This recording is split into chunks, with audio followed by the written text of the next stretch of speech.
one time.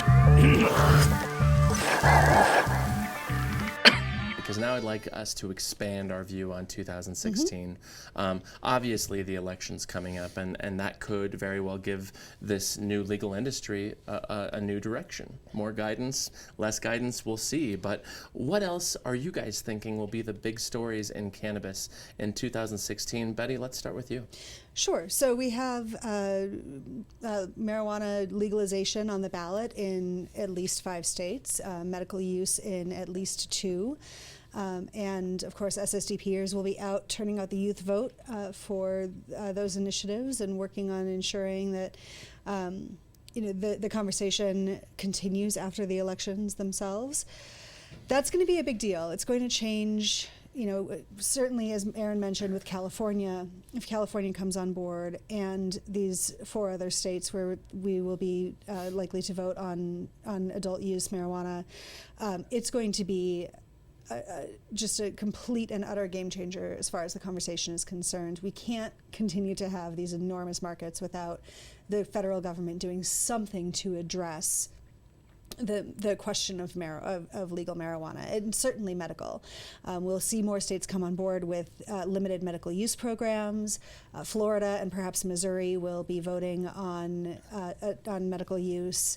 And Florida giving it another try. Yeah, huh? Absolutely. And I think that we are working with the campaign there, where we are in conversations with them. I have a very hopeful outlook on what's going to happen in Florida, and I think that 58% in a non-presidential election, they need to reach 60% this year. I think it's going to happen. I'm very hopeful about Florida. And both of you have mentioned California. I think it's worth noting again, when you're talking about one American state having the 8th largest economy in the world, I mean, it really helps to put California in that kind of perspective, right? Because we're not talking about your average state. We're talking about one of the world's largest grossing governments. So, I mean, if California does go rec in November of 2016, that's a huge deal.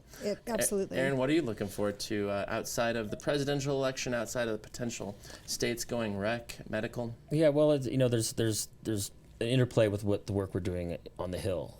Right now there are about 20 members of Congress who represent states that have retail marijuana industries. If the 5 states that we're talking about being on the ballot and Vermont all pass in 2016, we'll be up over 100. And and as we talked about how a lot of this, members of Congress really don't care about something until it's in their backyard and it affects their constituencies. Well, that's a huge jump in 1 year. California has 53 congressional representatives in the House. So it's 5 times what it is now, potentially, is what you're saying. Right. Okay, crazy. And I think that it's ours to lose, but it's really important that the industry invest in the passage of these laws, because it will not, and that includes supporting the work of SSDP and MPP that are working on the ground to get these laws passed, because especially in a state like California, it's an enormous cost, the media markets there, and there will be opposition, some moneyed opposition in probably almost all of those states. And this isn't just happening in a vacuum on its own. It's happening because of decades of work and millions of dollars that have been invested to get us to where we are, and it will take that much more going forward.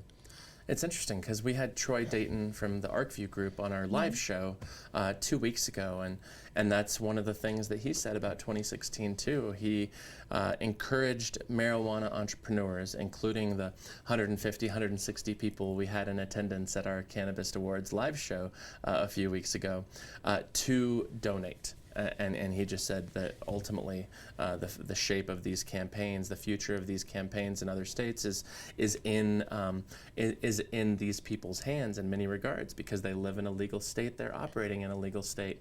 Does that resonate true to you, Betty? We could spend an entire Cannabist show talking about the ways that marijuana policy reform is being funded, and how traditional funders of drug policy reform are much more interested in edgier issues, right? They perceive marijuana policy reform as something that should be funded by what is now the industry.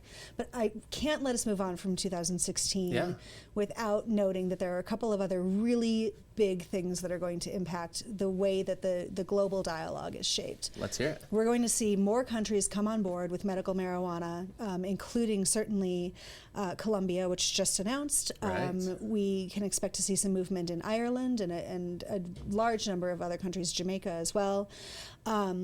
Mexico is about to have a conversation in the legislature about legal adult use marijuana, which is going to change everything about the way that we talk about cross-border issues. And there are even people, respectable people in Mexico, talking about importing marijuana for medical use.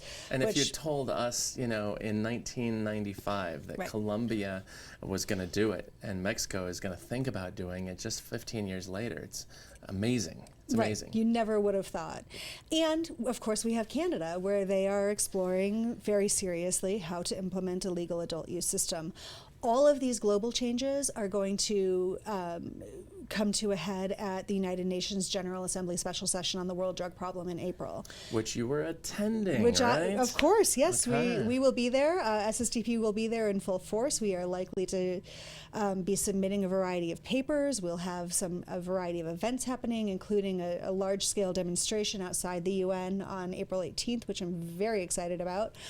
And this is in, Vienna, Austria? This is actually in New York. Oh, this is in New York. We will also be okay. attending the Commission on Narcotic Drugs in Vienna and presenting some perspectives from global youth on drug policy reform, talking about regional priorities, including elimination of the death penalty for drug-related offenses, medication-assisted treatment for people who are addicted to opioid drugs, safe injection facilities, and all of these other harm reduction issues that we talk about frequently at SSDP. So you're saying if anybody's in New York and they're down for a pre-420 party, they can...